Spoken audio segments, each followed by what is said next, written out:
10th class some applications of trigonometry chapter lo example 3 an observer 1.5 meter tall is 28.5 meter away from the chimney.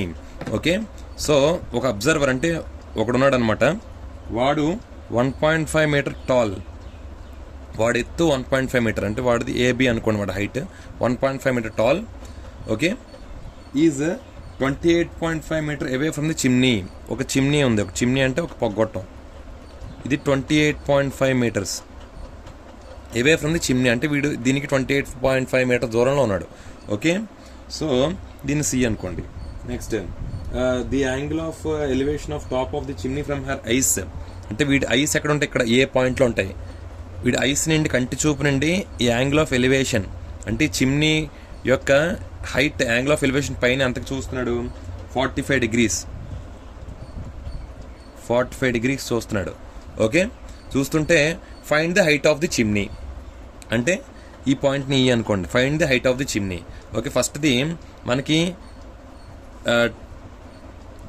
Right angle triangle DAE తీసుకున్నాం అనుకోండి. Triangle డిఏఈలో tan 45 equal to tan 45 equal to opposite by adjacent AE. Okay, tan 45 అంటే 1. అప్పుడు DE opposite ఎంత, DE మనకు తెలియదు. DE by AE అంటే AE అన్న బీసీ అన్న సేమే. ఏఈ ఈక్వల్ టు బీసీ కాబట్టి 28.5 అంటే అప్పుడు డిఈ ఏమవుతుంది, 28.5 మీటర్స్ అవుతుంది. డిఈ 28.5 అవుతుంది. ఇప్పుడు ఈసీ కావాలి.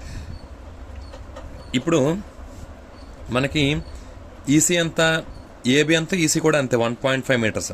అప్పుడు ఈ 28.5 ప్లస్ 1.5 కలిపేయండి. 28.5 ప్లస్ 1.5 అర్థమైందా? ఇది 28.5 వచ్చింది. ఇది ఎంత ఉంది, 1.5. అప్పుడు 28.5 ప్లస్ 1.5 ఈ రెండు యాడ్ చేసేయండి. చేస్తే 0.03. అప్పుడు total DC height of the chimney DC equal to 30 meters అన్నమాట. ఓకే.